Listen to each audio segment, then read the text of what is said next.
Black Girls Podcast, a weekly conversation about mental health, personal development, and all the small decisions we can make to become the best possible versions of ourselves. I'm your host, Dr. Joy Harden Bradford, a licensed psychologist in Atlanta, Georgia. For more information or to find a therapist in your area, visit our website at therapyforblackgirls.com. While I hope you love listening to and learning from the podcast, it is not meant to be a substitute for a relationship with a licensed mental health professional.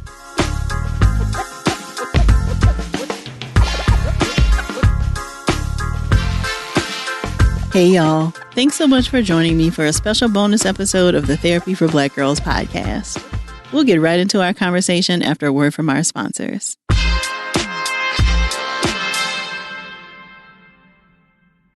Shingles? Oh boy, my wife did not have a good time. You mean that rash she had?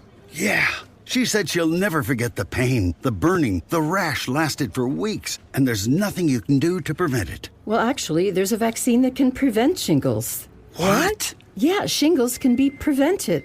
Shingles can be what? Prevented. 50 years or older, talk to your pharmacist today about shingles vaccination. This advertisement is brought to you by GSK. There are few things I enjoy more than special rewards from the places I love to shop. When you're a Macy's Store Rewards member, you can earn rewards on every purchase except gift cards, services, and fees. So after you hit add to cart on those new UGG boots or Coach crossbody you've been eyeing, you can get rewards that you can then use for your spring purchases in a few months. Head on over to Macy's.com/store rewards. That's Macy's.com/store rewards. Why is it that the oldest child grows up with all the strict rules, but the younger ones seem to get away with everything? As an oldest child, I know my younger brothers got away with more things than I ever could. Shouldn't everyone get the same treatment? AT&T gets this, and that's why they've been giving all of their customers, both new and existing, the same great deals. Yep, everyone gets the best deals on every smartphone. No playing favorites. Whether you've been with AT&T for years or you're just starting to think about switching over, visit att.com/best deals to learn more. Restrictions and exceptions may apply. For the young people in our lives, test taking can evoke feelings of stress and anxiety. As their guardians, teachers, and loved ones, many of us wonder how we can aid them to push past test anxiety and excel in their academic pursuits. Joining us today is Diane Placide, a licensed mental health therapist specializing in working with youth dealing with anxiety. During our conversation, we discussed what test anxiety is and what it might look like in a learning environment, how we can prepare our students to feel confident in a classroom or test-taking setting, and what resources are available for youth dealing with test anxiety. If something resonates with you while enjoying our conversation, please share it with us on social media using the hashtag TBGInSession. Or join us over in the Sister Circle to talk more in depth about the episode. You can join us at community.therapyforblackgirls.com. Here's our conversation. Well, thank you so much for joining us today, Diane. Thank you for having me. I was so excited to be on. Yeah, so I am excited to chat with you about a topic that I think a lot of people have some concerns about and that I'd love for you to share more information about. So can you tell us, what is test anxiety? Test anxiety is a form of anxiety that's caused by test taking. Anxiety basically is the fear of something getting ready to happen, increased worry that causes sometimes physical conditions and intrusive mental health situations that makes it hard for us to function daily. Got it. And can you say a little bit more about how this looks in the classroom or the academic environment? Sure. So in a classroom, what it might look like are students who try to probably avoid certain assignments, certain tests. On typical days that a student would be scheduled to take a test, they avoid going to school on that day. They may feel like they're getting stomach aches, or they may have increased sweatiness. They may get certain negative thoughts around the test taking. oh, maybe I'll fail, maybe I won't do well, I'm never good at anything. So those are some of the things that you'll see with students who have some test anxiety. And does this typically only show up in the testing situations, or might we see this also as it's related to like homework or answering a question in class, or is it very specific to test taking? I believe that it incorporates a lot of other school things that lead up to test taking, such as homework, such as completing certain assignments leading up to taking the test. So I think it incorporates all of those things. Got it. Okay. So you have experience working in schools. Can you talk about how test anxiety maybe showed up like in a setting? Sure, yes. So I've actually worked in a high school as a college counselor. So preparing high school students, their transition to college. I went to Howard University where I studied school psychology and counseling services. So that was actually my track. And I started interning as a school college counselor. And so, yes, I've had different experiences working with students who experience high levels of test anxiety. Got it. And so, what are some of the signs that parents or caregivers might be on the lookout that their young person might be struggling with something like test anxiety?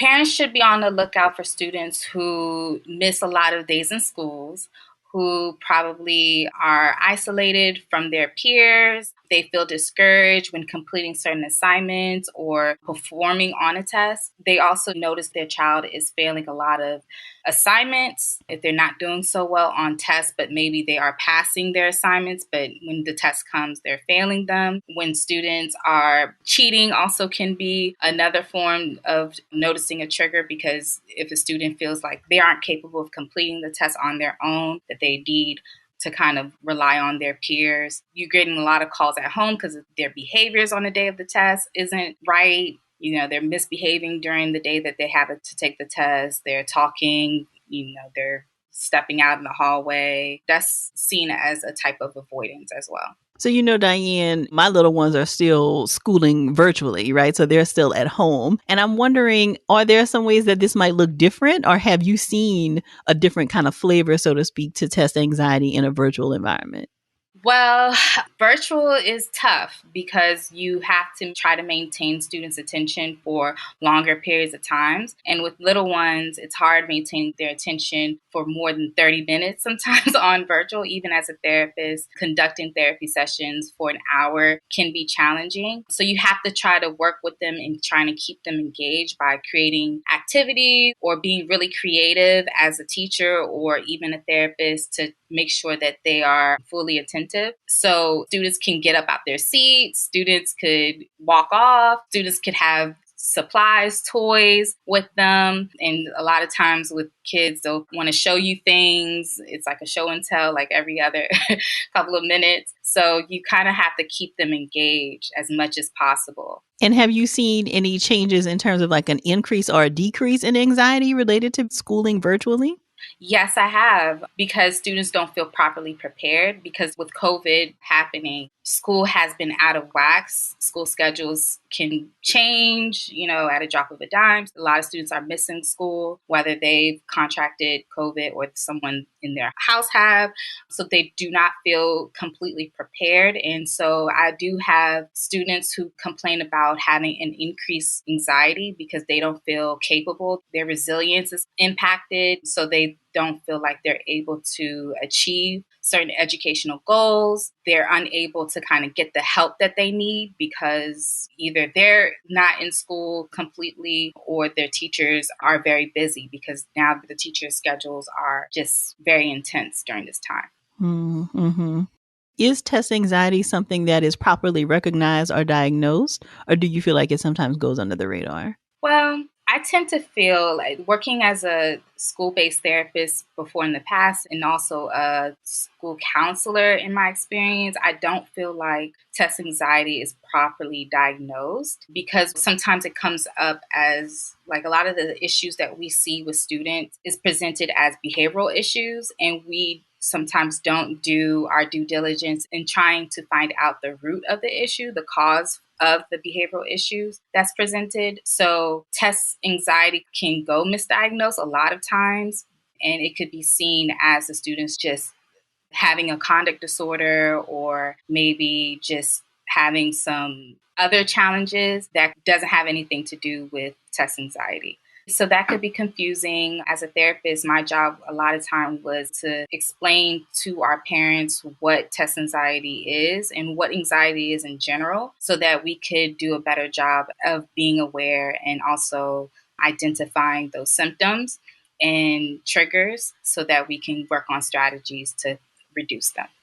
Yeah, I'm glad you shared that. Can you say a little bit more about like what those conversations with parents look like and like what kinds of conversations should parents be having with their children about healthy like academic performance? So a lot of times I love educating my parents about mental health in general. So test anxiety, when you're talking to parents, is a form of anxiety that is always good to educate them on just so that they know what to expect and how to mitigate those issues so that children can have a much successful educational journey. The earlier, the better. So I try to first talk about things that I've observed and try to educate them on general symptoms to try to normalize the issue because a lot of students may encounter some of the similar symptoms like test anxiety, especially for my little ones, if they're just starting to learn how to take a test and they want to do really well, but sometimes they feel discouraged if they failed before or they're not getting the feedback that they feel like they deserve.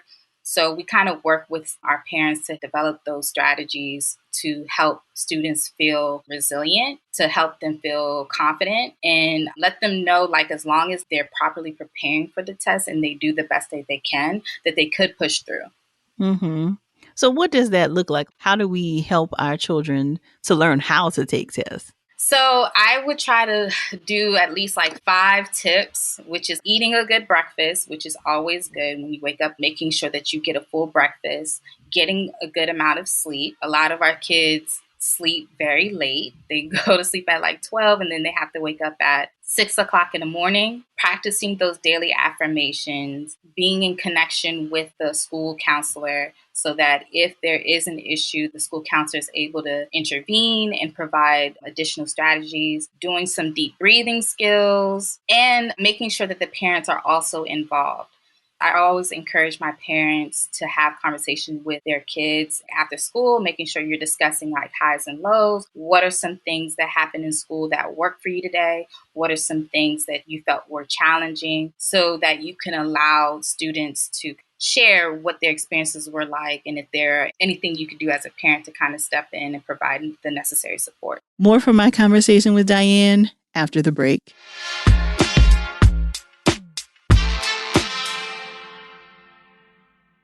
Okay, y'all, just a heads up that spring is on its way. And this is your friendly reminder to start thinking about how you're going to refresh your wardrobe for the new season. Do you need some new tops and bold colors to wear with your favorite jeans? What about some new flats that transition easily from running errands to brunch with the girls? And don't forget the cute sweaters and cardigans to throw on for those days when it's still a little chilly. Whatever you're looking for, Macy's has got you covered. And if you need help figuring out exactly what your spring style is, you can chat one-on-one with one of Macy's personal stylists in-store or from the comfort of your home. And best of all, it's completely free. Head on over to Macys.com/personal-stylist to book your appointment today. That's Macys.com/personal-stylist. Every 5.5 minutes, a person in the U.S. dies of a drug overdose. Each of these deaths is tragic and preventable. There is an effective approach for protecting the health of people who use drugs and avoiding fatal overdose. This approach is called harm reduction. Just like wearing a seatbelt when driving a car, harm reduction consists of common sense practices with big, life-saving impacts. When it comes to drugs, harm reduction is proven to reduce overdose deaths while improving community health. Harm reduction includes things like access to sterile syringes to stop the spread of HIV and hepatitis C, access to naloxone to prevent fatal overdoses, and connecting people with vital services and information. It saves lives every day by helping people who use drugs protect and improve their health. Harm reduction doesn't require anyone to stop using drugs to get help. Instead, it provides judgment-free support and meets people wherever they are at, today. Please visit supportharmreduction.org to learn more and share your memory of a loved one lost to overdose. Brought to you by Vital Strategies. Sometimes in order to go green, you have to get blue. Blue Land, that is. Blue Land was founded on the belief that a cleaner planet starts by eliminating plastic waste while creating powerful, effective cleaners for your entire home. Blue Land's idea is simple and beautiful. Buy the bottle once, refill it forever. No more plastic waste. You just fill Blue Land's beautiful Instagrammable bottles with warm water, pop in one of the hand soap or spray cleaner tablets, and within minutes you have powerful cleaning products in the most incredible scents like iris, agave, and lavender eucalyptus.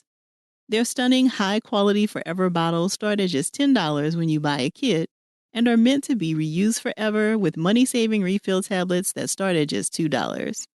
These are seriously the most beautiful cleaning products I've ever seen. My Libra sensibilities have been very pleased. And so far, my favorite products have been the laundry tablets and hand soaps. They're easy to use, smell great, and there will be little to no fuss when it's time to refill.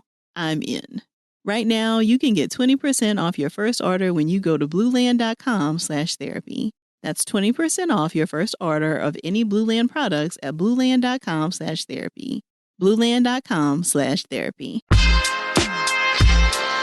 So what kinds of tips would you have for parents around like setting the balance, right? Because I think sometimes test anxiety comes from parents and caregivers putting a lot of pressure on kids to do perfectly on tests, right? Like, and of course, you want your student to do well. I do feel like there has to be a balance. So how do you strike the balance between encouraging them to do well, but not, making them anxious about taking a test and having that show up as test anxiety? I encourage my parents to do what they can to get to know their kids, to know what level they are actually on at, to see if they're at a low level, then they have difficulty mastering a certain educational skill, that they provide them with tutoring, extra support so they feel properly prepared. Because the more prepared you are as a student, the more confident you'll be able to be in taking the test. So I think that parents having that knowledge to know, be supportive, make sure that you know what's going on with them, know what type of learner your child is. Some students do well with visual learning techniques. Some are more traditional. There's different ways a child can learn, and you can support your child in the areas that they are performing well in so that you know how to kind of mitigate those issues. So you've already started talking a little bit about like the way anxiety might transition in college, but I'd love for you to say more about, like maybe if students have struggled with test anxiety in middle school, high school, how might it look different in college? Or I think sometimes, having worked on college campuses myself before, you will see the beginning of test anxiety in college that they did not have even before coming to college. Right. So can you talk a little bit about how anxiety and test anxiety specifically might show up in college? A test anxiety might show up in caused by, with student being a little bit more discouraged in completing tests, probably have more physical symptoms, probably with the stomach butterflies, stomach aches, the migraines before the test, feeling like they have to self-medicate to reduce some of that anxiety. That level of worriness is so increased that they often self-diagnose or think it's something else. And it's typically around the weeks leading up or the times around them taking the test, actually. So I would say it's more like physical symptoms and feeling inadequate. Those negative thoughts are increased a lot more. Middle school students, younger kids, it's usually like behavioral. Got it. Okay. Are there other resources that typically exist on college campuses for students to support them academically? There are tutors on campus that you can connect with. You can always contact your professors. I mean, this is an example for students who need help with writing. There's usually writing labs. Different departments have different tutoring clubs or organizations that would help students with whatever challenges that they're experiencing. You could also talk to the upperclassmen and get connected with the students who probably are in your major, who's probably been there before, have the experience, and could guide you on the right path. Got it. But I think another thing that comes up that can lead to some test anxiety and other anxiety as it relates to college is parents having these expectations about what your major should be and, oh, I Right. want you to be the first doctor in the family and all of these I things. know. Can you say a little bit more about how parents can really support their college students in doing well academically, but also fostering a sense of independence as it relates to their future? As a parent, building that self autonomy is so important within our children, making sure that our children are confident in the decisions that they're making, especially around identity. Identity is so important. And a lot of times during that college transition phase, students are developing their sense of self. And they need to feel confident in doing so that they are much more confident when they're going out in the world. So being supportive parent and really understanding, allowing them to kind of let them tell you who they are, what they want to be, and guiding them through that process. Maybe as a parent, we won't agree with everything, but if your kid is really showing like strategic, structured ideas, finding ways to add to that support so that they can achieve their goals would be important, because we don't want to discourage them, even if it's something that is totally different from what we've expected. Maybe it is something that they could do completely well in and add something new. I'm from a family of Haitian immigrants. So if it's not something like a lawyer, doctor, I totally understand that whole idea of being very stringent on certain fields to go into as a child. And I wanted to be in psychology. My parents were like, what was that? But reassuring my mom that I had an actual plan and I knew this is something that I was passionate about, and I was involved in school. I was involved in organizations and stuff like that to reassure them that I knew what I was doing. Mm-hmm. So are there any physical or digital tools or resources that you find yourself suggesting or that parents or students might want to look at that might help with test anxiety? Well, I've always recommended the Calm app. The Calm app is really good. And I have a friend of mine, she's a Black woman, who created another app for just mindfulness, a meditation app. It's called Drift. So I've also recommended that. And also just any music, honestly. Music has helped in decreasing some of those anxiety symptoms because you really relate in music. And I love using music in my sessions. Sometimes when we're doing therapeutic activities, I'll use like calming music to kind of help ease the stress of worriness and stuff like that. So music, the Calm app, there's Drift. There's so many other apps that you can use. Even Kahoot, which is an online tool, but it also there's an app to it. And you could use that to practice some skills before you take the test. And it's a fun, engaging tool that you can use to practice, and you can develop questions yourself. Those are really good activity tools that you can use.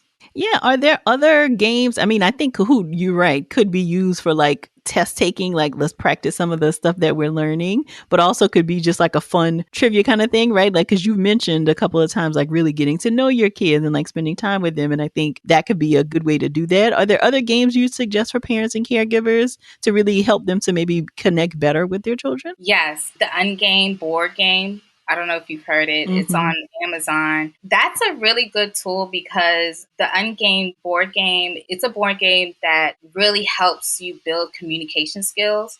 Anyone who plays a game, you have to allow the person the opportunity to fully state their answers without interruption. So it's teaching you like communications techniques, and it's also teaching you how to listen to each other. And there's appropriate times where you can use follow-up questions and just engage with your family throughout the game. So I really like the Ungame tools. I really like this game called Choices. This is another activity that I work with my kids on, and it's really learning how to build value systems and knowing how to make certain choices and practice that self-autonomy, which is important for confident building. Got it. Thank you for that. You've also mentioned the importance of affirmations and how that can help to manage anxiety. Are there any resources you'd suggest for that? One affirmation that I would share for students dealing with test anxiety is I am capable and I have prepared and I could try my best. Thank you for that. So, what do you wish people knew more about as it's related to academic achievement and anxiety? I wish that students knew that they are able to overcome it. Test anxiety is something that you go through as a student sometimes, but it's not something that is permanent. You're able to overcome it. You're able to be resilient and push through, even though you feel a little anxious about passing a test. And the practice makes perfect. The more you're prepared, you're able to overcome those symptoms by practicing those strategies, coping strategies. You'll do better. And where can we follow you and support your work, Diane? What's your website as well as any social media handles you'd like to share? Sure. You are able to follow me on IG, and my handle is @EnlightenHue. And also my website is enlightenhue.com. Perfect. Thank you so much for sharing that. Thank you so much, Dr. Joy. I appreciate you having me on. I'm so glad Diane was able to share her expertise with us today. To learn more about her and her work, be sure to visit the show notes at therapyforblackgirls.com/testanxiety. And be sure to text 2 of your girls right now and ask them to check out the episode as well. If you're looking for a therapist in your area, be sure to check out our therapist directory at therapyforblackgirls.com/directory. And if you want to continue digging into this topic or just be in community with other sisters, come on over and join us in the Sister Circle. It's our cozy corner of the internet designed just for Black women. You can join us at community.therapyforblackgirls.com. This episode was produced by Frida Lucas and Elise Ellis, and editing was done by Dennison Bradford. Thank y'all so much for joining me again this week. I look forward to continuing this conversation with you all real soon. Take good care.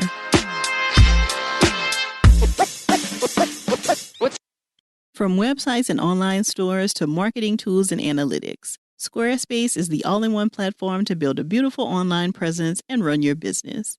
Many of you know that I'm currently writing my first book, Sisterhood Heals, which is scheduled to be released in the summer of 2023. And our team was able to use Squarespace to create a beautiful landing page at sisterhoodheals.com that will be able to evolve as the book gets closer to publication. Right now, it's set up to gather emails from those interested in learning more and who'll be ready to hit purchase when the pre-order link comes out. But I'm also planning to share some blog posts with some behind-the-scenes thoughts and inspiration, and all of it is fully optimized for mobile so that it looks great no matter what device you use to view it. Is there a new project you're working on this year? Head to squarespace.com/TFBG for a free trial. And when you're ready to launch, enter code TFBG to save 10% off your first purchase of a website or domain.